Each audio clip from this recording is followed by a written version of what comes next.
go into trigonometric identities. In trigonometry, we have three identities, which are sine, theta, cos of theta, as well as tan of theta.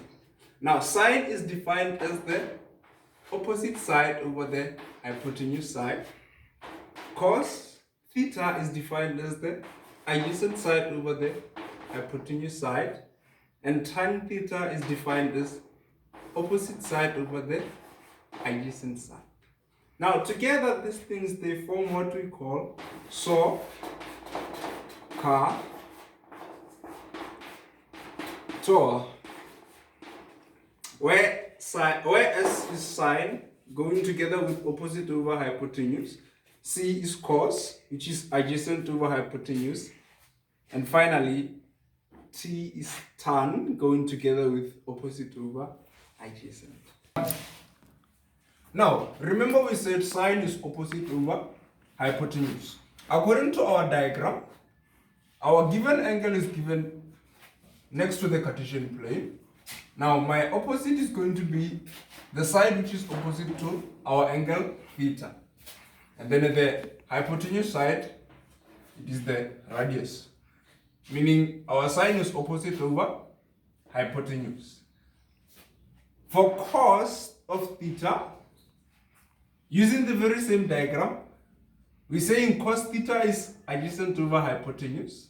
Now, therefore, it means this is going to be the adjacent side according to the diagram, provided our angle is in alignment with the x-axis. This is going to be the adjacent over the hypotenuse. And now, for tangent theta, which is opposite over adjacent, still according to the diagram is going to be the opposite side over the adjacent side. Taking an example, our example here, we are given the statement as well as the diagram. In the given diagram, we have points at P, which are 3 and 4. 3 which is for x and 4 which is for y. The question is saying determine the value of the following. The first question says we must look for the hypotenuse side, which is our radius. The second question is saying we must determine sine, and so forth and so forth. Now we are going to start with our hypotenuse side. But first we must construct a line which is perpendicular to the x-axis and parallel to the y-axis. We are going to construct a line here, and then we can see clearly that our y here is given as 4, and then our x is given as 3. From this is then that we can determine our r. We are given the opposite as well as the adjacent, and we should determine the hypotenuse. We have r squared is equals to x squared plus y squared. Now, because we are looking for the hypotenuse side, we'll just write it the way it is, and then we will say our x is 3 squared plus 4 squared.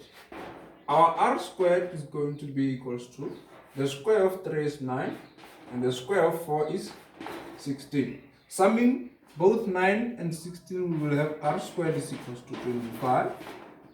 But we are looking for r.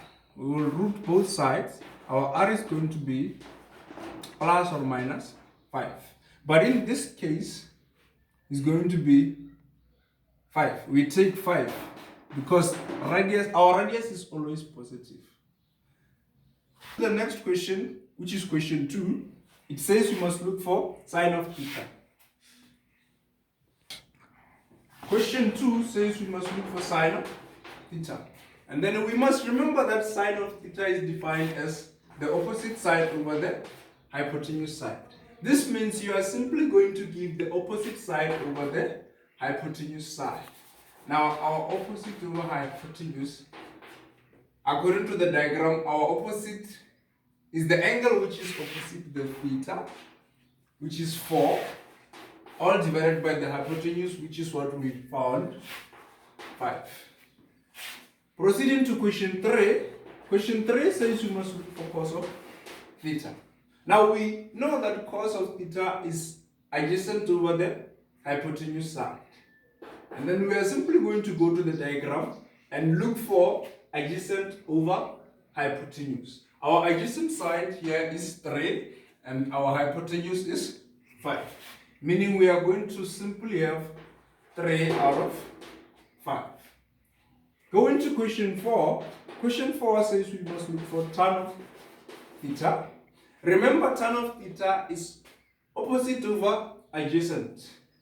We are simply going to jot the opposite over the hypotenuse side. Now our opposite over adjacent. Our opposite is 3 all divided by, our opposite is 4 and then our adjacent is 3. And then you will be done. Proceeding to the last question, we have sine of squared theta plus cos of squared theta. Mind you, every time when you write these things, you do not repeat the sine of theta, but instead of repeating, you simply put what is sine of theta, which is opposite over hypotenuse, as well as cos of theta, you put adjacent over hypotenuse. Now it means my first step here, I'm going to say sine squared theta is opposite over hypotenuse. We can take it from the second question, which is 4 out of 5 all squared plus the cos squared theta. We are going to take 3 out of 5 all squared. Going down, we will square both sides according to the laws of exponents. It says you must take this and give it to each and every number which is inside of the bracket. I will have 4 squared divided by 5 squared plus 3 squared divided by 5 squared. And then the 4 squared, I know that is giving me 16. All divided by 5 squared is 25 plus 3 squared is giving me 9. All divided by 5 squared, which is 25.